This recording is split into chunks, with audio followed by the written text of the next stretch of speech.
नमस्कार दोस्तों, मैं अर्जुन आपका स्वागत करता हूँ स्टे बाय अर्जुन के यूट्यूब चैनल में। तो दोस्तों, आज की हमारी क्लास है जैन धर्म के बारे में। जो है दोस्तों, आज की हमारी पहली क्लास है। तो दोस्तों, वीडियो को अंत तक जरूर देखना ताकि सभी क्वेश्चन जो है आपको आसानी से याद हो जाए। साथ ही दोस्तों, अगर आप हमारे चैनल पर पहली बार आएँ तो हमारे चैनल को भी सब्सक्राइब कर लीजिएगा, साथ ही बेल आइकन को प्रेस कर लीजिएगा ताकि हमारे आने वाले वीडियो का नोटिफिकेशन जो है आप तक पहुँचता रहे। तो चलिए दोस्तों, हम वीडियो को स्टार्ट करते हैं। यानी आज की क्लास में हम जानने वाले हैं दोस्तों जैन धर्म के बारे में। और जैन धर्म की जो है आज की हमारी पहली क्लास है। यहाँ पे हेडिंग डालेंगे जैन धर्म। जैन धर्म। तो दोस्तों, जैन धर्म की आज की हमारी क्लास है और हम 2 मिनट जो है कल की क्लास का रिवीजन कर लेते हैं। यानी कल की क्लास में हम पढ़ रहे थे दोस्तों बौद्ध धर्म के बारे में, और बौद्ध धर्म के जो है 2-4 हमारे पॉइंट रह गए थे, पहले उनको कर लेंगे और उसके बाद जो हम अपनी जैन धर्म की क्लास जो है स्टार्ट करेंगे। तो कौन कौन से पॉइंट रह गए थे बौद्ध धर्म के, जैसे हमने जाना था कल स्तूपों के बारे में जो है जान रहे थे। तो ये जान रहे थे, तो यहाँ पे हम बात करते हैं भारत का सबसे बड़ा स्तूप कौन सा है। तो केसरिया स्तूप भारत का सबसे बड़ा स्तूप है जो कि बिहार में पड़ता है। बौद्ध काल का सबसे पुराना स्तूप सांची का स्तूप है जो कि एमपी में यानी मध्य प्रदेश में है। इसका निर्माण सम्राट अशोक ने करवाया था और इसको जो है दोस्तों यूनेस्को की विश्व विरासत सूची में जो है 1989 में शामिल किया गया था। और साथ ही दोस्तों, अर्धगोलाकार गुंबद प्रसिद्ध है। किसके लिए प्रसिद्ध है? ये स्तूप के लिए प्रसिद्ध है। अन्य स्तूप कौन कौन से हैं? तो अन्य स्तूपों की यदि बात की जाए तो यहाँ पे हम बात करते हैं, जैसे धामेती स्तूप सारनाथ वाराणसी यूपी में है, महाबोधि स्तूप बोध गया बिहार में, भरूति स्तूप मध्य प्रदेश, शांति स्तूप लद्दाख में, रामबन स्तूप यूपी में, जहाँ पर महात्मा बुद्ध का जो है अंतिम संस्कार हुआ था। तो दोस्तों, अब यहाँ पे हम लिखना शुरू करते हैं। बौद्ध स्तूप। यहाँ पे बौद्ध स्तूप की बात करने वाले हैं। तो दोस्तों, बौद्ध स्तूप की यदि बात की जाए तो यहाँ पे पहले मैं आपको एक मैप दिखा देता हूँ बौद्ध स्तूप का, ताकि आपको अच्छे से याद हो जाए बौद्ध स्तूप होते क्या हैं। तो दोस्तों, एक मैप ये रहा, एक और दिखा देता हूँ। एक दोस्तों ये रहा।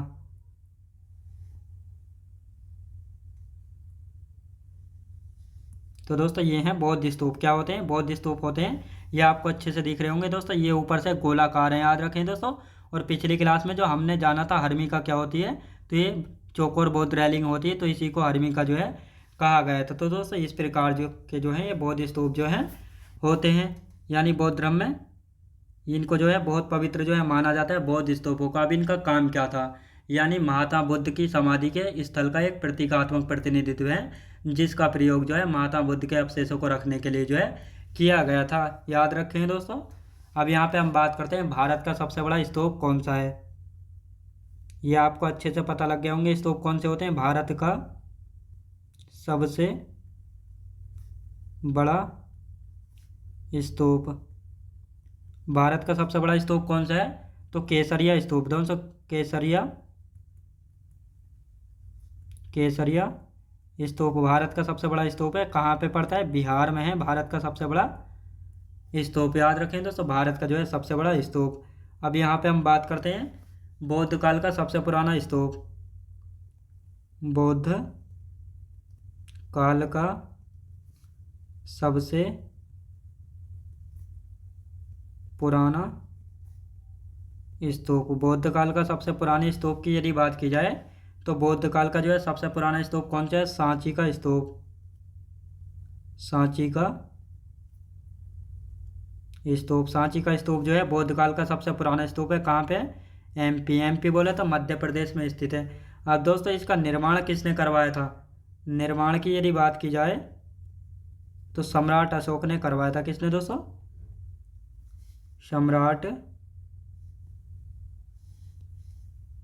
सम्राट अशोक के द्वारा जो है सांची के स्तूप का जो है निर्माण कराया गया था। अब यहाँ पे हम बात करते हैं, इसको जो है यूनेस्को की विश्व विरासत सूची में शामिल किया गया। याद रखें दोस्तों, शामिल किया गया है। तो ये आपको याद रखना है। यानी जो सांची का स्तूप है जो है इसको जो है विश्व विरासत सूची में जो है शामिल किया गया था। कब शामिल किया गया था विश्व विरासत सूची में? 1989 में शामिल किया गया था। कब दोस्तों? 1989 में जो है शामिल किया गया था। तो ये आपको याद रखना। अब बात आती है अर्धगोलाकार गुंबद किसके लिए प्रसिद्ध है। तो अर्धगोलाकार गुंबद की यहाँ पे बात करते हैं। अर्धगोलाकार गुंबद, अर्धगोलाकार गुंबद जो है प्रसिद्ध है, किसके लिए प्रसिद्ध है। तो ये किसके दोस्तों, स्तूप के लिए प्रसिद्ध है, यानी स्तूप के लिए प्रसिद्ध। अभी मैंने आपको दिखाया था कि स्तूप क्या होता है। तो ये अर्धगोलाकार गुंबद जो है किसके लिए प्रसिद्ध है। तो ये प्रसिद्ध है दोस्तों स्तूप के लिए। अब दोस्तों यहाँ पर बात आती है धामेत स्तूप। धामेत स्तूप, धामेत स्तूप कहाँ पे पड़ते हैं। सारनाथ वाराणसी यूपी में। सारनाथ वाराणसी यूपी में, याद रखें दोस्तों, सारनाथ वाराणसी यूपी में है धामेत स्तूप। अब यहाँ पे बात करते हैं महाबोधि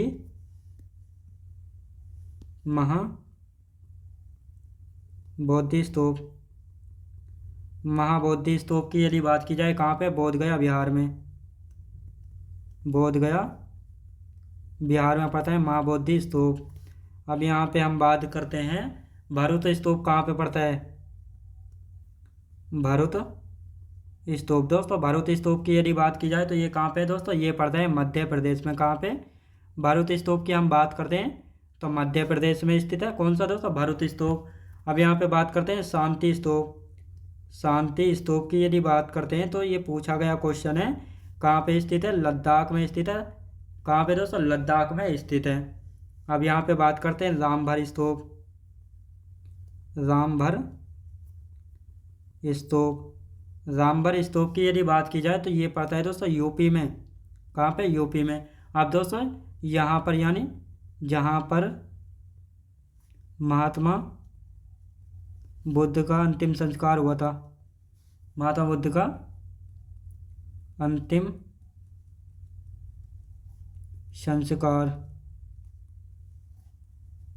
हुआ था, याद रखें दोस्तों, हुआ था। तो ये आपको याद रखना है, यानी रामभर स्तूप जो है यूपी में है और यहाँ पर जो है महात्मा बुद्ध जी का अंतिम संस्कार जो है हुआ था। अब बात करते हैं दोस्तों बौद्ध धर्म में जो है प्रार्थना कक्ष को क्या कहा गया है। तो चैत्य कहा गया है, याद रखें दोस्तों, चैत्य किसको कहा गया है, प्रार्थना कक्ष को जो है, प्रार्थना कक्ष को जो है बौद्ध धर्म में क्या कहा गया है, चैत्य कहा गया है। क्या, चैत्य जो है कहा गया है।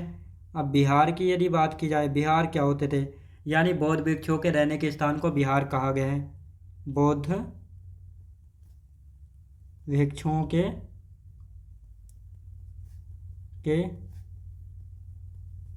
रहने का स्थान, यानी बौद्ध भिक्षुओं के रहने का स्थान जो है क्या कहलाया, बिहार जो है कहलाया है। अब यहाँ पे हम बात करते हैं दोस्तों चेतियागिरी।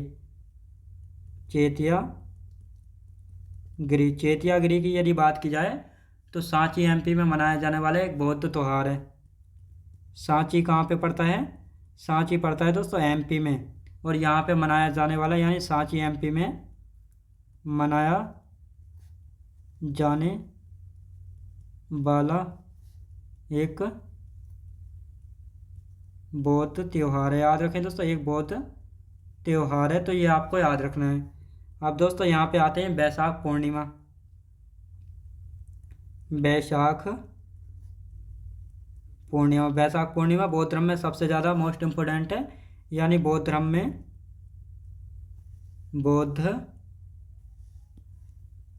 बौद्ध धर्म में एक प्रसिद्ध त्योहार, बौद्ध धर्म में एक प्रसिद्ध त्योहार के रूप में मनाया जाता है। प्रसिद्ध त्योहार के रूप में जो है इसको मनाया जाता है। अब दोस्तों यहाँ पे हम बात करते हैं बौद्ध धर्म को मानने वाले शासक, तो इनको भी जो है यहाँ पे लिख लेते हैं, कौन कौन से शासक जो है बौद्ध धर्म को मानने वाले थे। बौद्ध धर्म को मानने वाले शासक, तो कौन कौन शासक हैं जो कि बौद्ध धर्म को मानते थे। यहाँ पे बात करते हैं दोस्तों हर्षवर्धन, कनिष्क हो गए दोस्तों, कनिष्क, बिंबिसार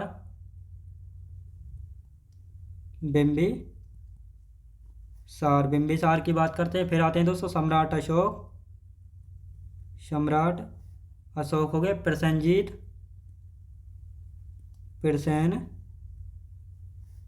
प्रसेनजीत हो गए। फिर गोपाल, जो कि पाल वंश के शासक थे, पाल वंश के शासक थे। तो दोस्तों हमारा बौद्ध धर्म कंप्लीट हो चुका है। अब इसका एक बार बस रिवीजन कर लेते हैं, उसके बाद हम जैन धर्म जो स्टार्ट करेंगे। यहाँ पे बात करते हैं दोस्तों बौद्ध स्तूप की। भारत का सबसे बड़ा स्तूप कौन सा है? केसरी स्तूप है भारत का सबसे बड़ा स्तूप। कहाँ पे है दोस्तों? बिहार में पड़ता है। तो दोस्तों ये होते हैं, इनको जो ये गोल वाले हैं इनको अर्धगोलाकार गुंबद जो है कहा जाता है। और ये किसके लिए प्रसिद्ध हैं? ये स्तूप के लिए प्रसिद्ध होते हैं। तो ये बौद्ध स्तूप हैं, याद रखेंगे क्या है? बौद्ध स्तूप हैं। बौद्ध काल का सबसे पुराना स्तूप किसको माना जाता है? तो सांची का स्तूप जो है बौद्ध काल का सबसे पुराना स्तूप है। कहाँ पे? एमपी यानी मध्य प्रदेश में। निर्माण कब किया हो? किसने करवाया था? सम्राट अशोक के द्वारा जो है इसका निर्माण करवाया गया था। यूनेस्को की विश्व विरासत सूची में 1989 में इसको शामिल किया गया था, सांची के स्तूप को। अर्धगोलाकार गुंबद प्रसिद्ध है, स्तूप के लिए प्रसिद्ध है अर्धगोलाकार गुंबद। धामेत स्तूप कहाँ पे है? सारनाथ वाराणसी यूपी में। महाबोधि स्तूप बोधगया बिहार में। भरूच स्तूप मध्य प्रदेश में। शांति स्तूप कहाँ पे है दोस्तों? लद्दाख में, यानी शांति स्तूप की हम बात करते हैं लद्दाख में स्थित है। रामबन स्तूप यूपी में है, जहाँ पर महात्मा बुद्ध का अंतिम संस्कार हुआ था। चैत्य की यदि बात करते हैं तो बौद्ध धर्म में जो है चैत्य प्रार्थना कक्ष को जो है कहा जाता था। बिहार की हम बात करते हैं, जहाँ पर बौद्ध भिक्षु रहने का स्थान था, तो उनको जो है बिहार कहा गया है। चैत्यागिरी सांची एमपी में मनाया जाने वाला एक प्रसिद्ध बौद्ध त्यौहार है।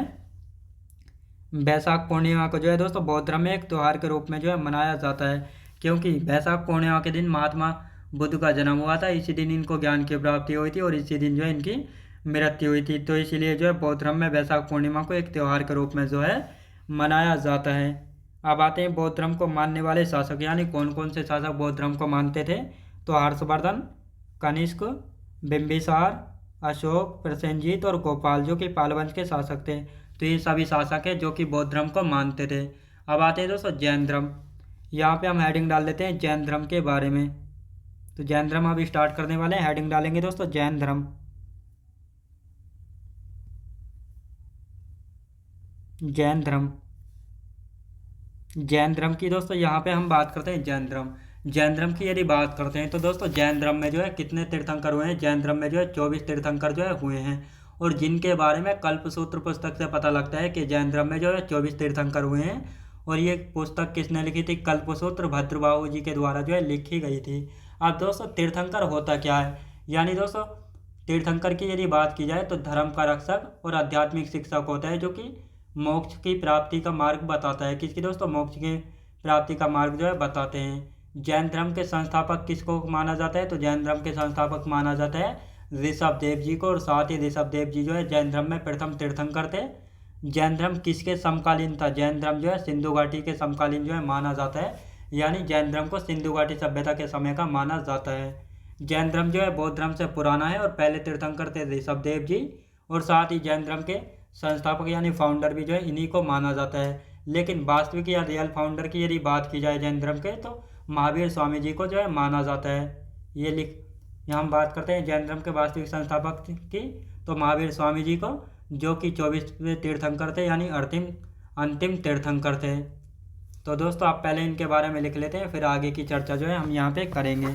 तो जैन धर्म की यदि बात की जाए तो जैन धर्म में कुल कितने तीर्थंकर हुए हैं दोस्तों? 24 तीर्थंकर हुए हैं, याद रखें दोस्तों जैन धर्म में 24 तीर्थंकर हुए हैं। अब यहाँ पे बात करते हैं इन 24 तीर्थंकरों के बारे में कहाँ से पता लगता है? कल्पसूत्र से। कल्पसूत्र पुस्तक से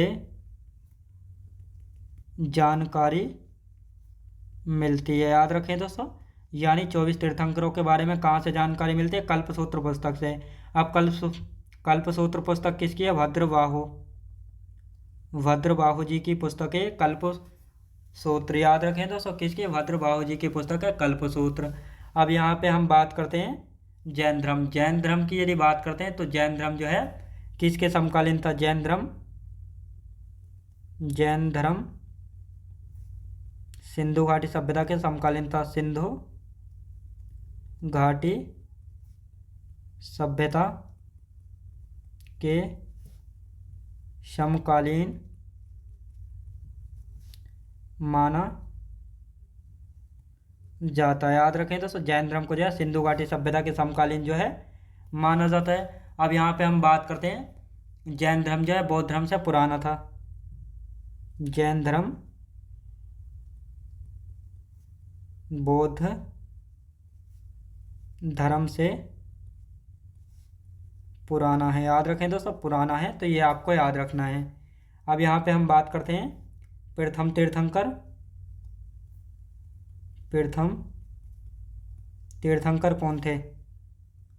ऋषभ देव जी थे, ऋषभ देव थे। और इनको जो है दोस्तों जैन धर्म का संस्थापक माना जाता है। जैन धर्म का संस्थापक माना जाता है। याद रखें दोस्तों, जैन धर्म का संस्थापक माना जाता है। लेकिन यहाँ पर बात आती है दोस्तों, ऋषभ देव जो है प्रथम तीर्थंकर थे, तो ये आपको पता होना चाहिए। ऋषभ देव जी जो है जैन धर्म के प्रथम तीर्थंकर थे, और साथ ही जैन धर्म का जो है इनको संस्थापक माना जाता है। लेकिन जैन धर्म का वास्तविक संस्थापक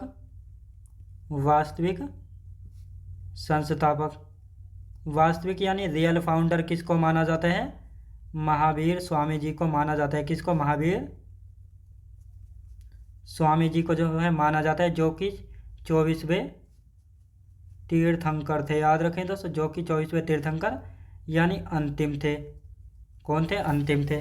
अब दोस्तों इनको जो है वास्तविक संस्थापक यानी रियल फाउंडर क्यों माना जाता है? क्योंकि इन्होंने जो है जैन धर्म को प्रसिद्धि दिलाई थी, यानी जैन धर्म को जो है फेमस किया था, प्रसिद्धि दिलाई थी। तो इन्हीं ने जो है दिलाई थी। किसने? महावीर स्वामी जी ने। तो इसीलिए जो है इनको जैन धर्म का वास्तविक यानी रियल फाउंडर जो है इनको माना जाता है। अब दोस्तों ऋषभ देव जी के बारे में हम बात करते हैं। ऋषभ देव जी का जन्म कहाँ पे हुआ था? तो अयोध्या में हुआ था। एक एक पॉइंट करके लिखेंगे। ऋषभ देव का जन्म स्थान अयोध्या में जो है इनका जन्म हुआ था। कहाँ पे दोस्तों? अयोध्या में। अब यहाँ पे बात करते हैं, सबसे पहले दोस्तों ऋग्वेद में जो है जैन धर्म के कौन से तीर्थंकरों का वर्णन मिलता है? तो जैन धर्म में यानी ऋग्वेद में जो है जैन धर्म के प्रथम तीर्थंकर ऋषभ देव और 22वें तीर्थंकर अरिष्टनेमि का वर्णन मिलता है। तो लिखेंगे ऋग्वेद में जैन धर्म के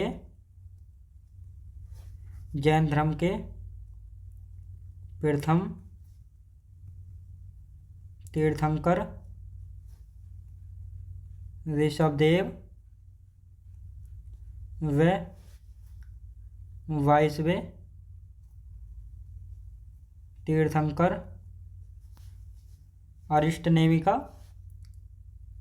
अरिष्टनेमि का वर्णन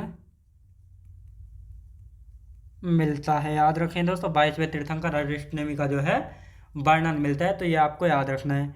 अब यहाँ पे बात आती है ऋषभ देव जी के द्वारा कौन कौन सी शिक्षाएं दी गई थी? तो 2 शिक्षाएं जो है दी गई थी। लिखेंगे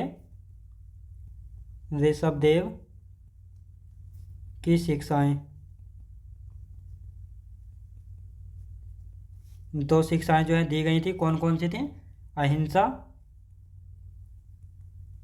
अहिंसा का मार्ग अपनाना है, यानी लड़ाई झगड़ा नहीं करना। अपरिग्रह यानी धन इकट्ठा नहीं करना, यानी धन का संचय नहीं करना है। याद रखें दोस्तों, धन का संचय जो है नहीं करना। और साथ ही दोस्तों इनके प्रतीक चिन्ह की यदि बात की जाए, इनका प्रतीक चिन्ह इनका प्रतीक चिन्ह क्या था? सांड। याद रखें दोस्तों, क्या था? सांड जो है इनका प्रतीक चिन्ह था। अब यहाँ पे हम बात करते हैं जैन यानी बौद्ध धर्म में भी जो है सांड किसका प्रतीक चिन्ह था? तो महात्मा बुद्ध का जो है प्रतीक चिन्ह था। लेकिन किसका? जब महात्मा बुद्ध जो है जवानी में थे, तो उस समय उनके यौवन का प्रतीक चिन्ह क्या था? सांड था। क्या? सांड था। तो ये आपको याद रखना है। अब यहाँ पे हम बात करते हैं इनके अन्य नाम, यानी ऋषभ देव जी को जो है किन अन्य नामों से यानी अदर्स नेम से जो है जाना जाता है? तो यहाँ पे हम बात करने वाले हैं अन्य नाम। तो इनके कौन कौन से अन्य नाम हैं? यानी केसरिया देव और साथ ही दोस्तों आदिनाथ नाथ। आदिनाथ का वर्णन कहाँ पे मिलता है? ऋग्वेद में मिलता है। कहाँ पे दोस्तों? ऋग्वेद में ऋषभदेव जी को जो है क्या कहा गया है? आदिनाथ जो है कहा गया है। अब दोस्तों इनके जो है दो पुत्र थे, यानी जो ऋषभदेव जी थे इनके जो है दो पुत्र थे। एक का नाम था दोस्तों भरत। क्या था दोस्तों? एक का नाम था भरत और दूसरे का नाम था दोस्तों बाहुबली या महाबली। तो लिखेंगे महाबली या इनको बाहुबली भी जो है कहा गया। किनको? ये कौन थे बाहुबली या महाबली? ये जो है ऋषभदेव जी के बेटे थे। और दोस्तों इनकी जो है एक मूर्ति बनवाई गई थी। इनकी एक मूर्ति जो है बनवाई गई थी। कहाँ पे? श्रवण बेलगोला कर्नाटक में। श्रवण बेलगोला कर्नाटक में इनकी मूर्ति बनवाई गई थी। कहाँ पर? श्रवण बेलगोला कर्नाटक में। और ये मूर्ति जो है किसने बनवाई थी? चामुंडा राय के द्वारा बनवाया गया था। किसके? चामुंडा राय ने बनवाया था। किसको बनवाया था? तो ये महाबली यानी बाहुबली की मूर्ति को जो है चामुंडा राय ने जो है बनवाया था। तो ये आपको याद रखना। अब आते हैं दोस्तों दूसरे तीर्थंकर, तीसरे 21वें, 22वें, 23वें और 24वें के बारे में जो है अच्छे से जानने वाले हैं। तो हम यहाँ पे अब बात करने वाले हैं दूसरे तीर्थंकर कौन थे। पहले कौन हो गए? पहले ऋषभदेव जी हो गए। अब दूसरे कौन आते हैं? दूसरे हैं दोस्तों अजीत नाथ जिनका प्रतीक चिन्ह है घोड़ा। तीसरे हैं संभावनाथ जिनका प्रतीक चिन्ह है घोड़ा। और तीसरे के बाद डायरेक्ट आते हैं दोस्तों 21वें और 22वें, यानी बीच को के बारे में इतना कुछ खास जानकारी मिलती नहीं है, तो इसलिए उनको जो है नहीं पढ़ते हैं। तो 21वें की यदि बात करते हैं तो 21वें तीर्थंकर नमीनाथ जिनका प्रतीक चिन्ह है कमल, नीलकमल। और 22वें तीर्थंकर है दोस्तों अरिष्ट नेमि जिनको नेमिनाथ के नाम से भी जो है जाना जाता है, जिनका प्रतीक चिन्ह क्या है? इनका प्रतीक चिन्ह है घोड़ा। और साथ ही इनका भी जो है वर्णन मिलता है ऋग्वेद में। तो दोस्तों इनको भी जो है यहाँ पे लिख लेते हैं दूसरे तीर्थंकर। दूसरे तीर्थंकर कौन थे? अजीतनाथ थे। अजीतनाथ दूसरे तीर्थंकर थे। इनके प्रतीक चिन्ह की यदि बात की जाए तो हाथी जो है इनका प्रतीक चिन्ह क्या है दोस्तों? हाथी। अब बात करते हैं तीसरे तीर्थंकर कौन थे? तीसरे तीर्थंकर थे दोस्तों संभवनाथ थे। इनका प्रतीक चिन्ह क्या था? इनका प्रतीक चिन्ह था घोड़ा। अब बात करते हैं दोस्तों 21वें तीर्थंकर। 21वें तीर्थंकर कौन थे? नमीनाथ थे। कौन थे दोस्तों? नमीनाथ थे जिनका प्रतीक चिन्ह है नील कमल। क्या है दोस्तों? नील कमल। तो ये आपको याद रखना है। अब आते हैं 22वें तीर्थंकर। 22वें तीर्थंकर कौन थे? अरिष्ट नेमी थे 22वें तीर्थंकर। साथ ही दोस्तों इनको नेमिनाथ के नाम से भी जाना जाता है। नेमिनाथ के नाम से जाना जाता है। इनका प्रतीक चिन्ह क्या था? शंख था इनका प्रतीक चिन्ह ऋग्वेद में। साथ ही दोस्तों इनका वर्णन मिलता है ऋग्वेद में, वर्णन मिलता है। अभी मैंने आपको बताया था कि ऋग्वेद में जो है जैन धर्म के प्रथम तीर्थंकर ऋषभदेव जी का और 22वें तीर्थंकर अरिष्ट नेमि का जो है वर्णन मिलता है। तो ये आपको याद रखना है। अब आते हैं दोस्तों 23वें तीर्थंकर। 23वें तीर्थंकर की यदि बात की जाए तो 23वें तीर्थंकर थे पार्श्वनाथ जिनको निर्ग्रंथ कहा गया और प्रतीक चिन्ह था इनका सांप। निर्ग्रंथ का मतलब होता है जो सांसारिक बंधनों से मुक्त हो जाए। सांसारिक बंधन जो ये जितने भी संसार में रिश्ते हैं, माँ है, भाई है, बहन है, पिता है, जितने भी सारे बंधन हैं इनसे मुक्त हो जाए तो उसी को जो है दोस्तों निर्ग्रंथ कहा जाता है। और ये पार्श्वनाथ जी को जो है निर्ग्रंथ कहा गया है। और इनका प्रतीक चिन्ह की यदि बात की जाए तो सांप इनका प्रतीक चिन्ह था। हेडिंग डाल लेते हैं दोस्तों पार्श्वनाथ जी की यदि बात की जाए तो 23वें तीर्थंकर थे। कौन थे? 23वें तीर्थंकर थे। साथ ही दोस्तों इनको जो है निर्ग्रंथ कहा गया है। क्या? निर्ग्रंथ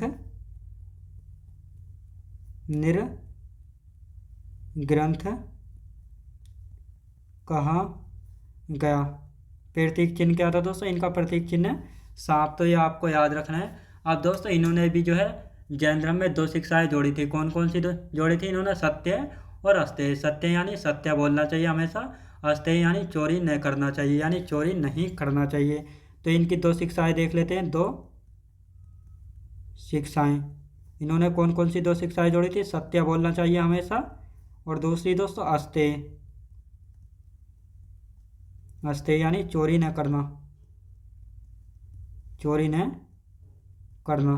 तो ये दो शिक्षाएं इन्होंने जोड़ी थी, और दो जोड़ी थी ऋषभदेव जी ने। तो 4 शिक्षाएं हो गई हैं, और 5वीं शिक्षा जोड़ेंगे महावीर स्वामी ब्रह्मचर्य, यानी जो जैन धर्म को मानेगा उसको ब्रह्मचर्य का पालन करना चाहिए। तो ये कहा था किसने? महावीर स्वामी जी ने जो है ये कहा था। अब दोस्तों यहाँ पे बात आती है पार्श्वनाथ जी का जन्म कब हुआ था। जन्म की यदि बात की जाए तो इनका जन्म स्थान की हम बात करते हैं। जन्म स्थान, तो इनका जन्म स्थान कहाँ पे? वाराणसी में जो है इनका जन्म हुआ था। कहाँ पे दोस्तों? वाराणसी में इनका जन्म हुआ था। और यदि बात करते हैं इनकी माता जी कौन थी? प्रभावती इनकी माता थी। कौन दोस्तों? बामावती, यानी बामा देवी इनकी माता थी, प्रभावती नहीं, ये आपको याद रखना है। प्रभावती जो है इनकी पत्नी होंगी। पिता की यदि बात करते हैं तो इनके पिताजी कौन थे? पिता कौन थे दोस्तों? अश्वसेन इनके पिताजी थे। अश्वसेन जो है इनके पिता थे। यदि बात करते हैं इनकी पत्नी कौन थी? प्रभावती। प्रभावती जो है इनकी पत्नी थी। अब यहाँ पे हम बात करते हैं इन्होंने कितने दिन तपस्या की थी।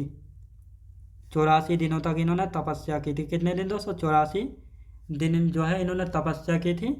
और इनको ज्ञान की प्राप्ति कहाँ पे हुई थी? ज्ञान की प्राप्ति, ज्ञान की प्राप्ति जो इनको कहाँ पे हुई थी? सम्मेद शिखर।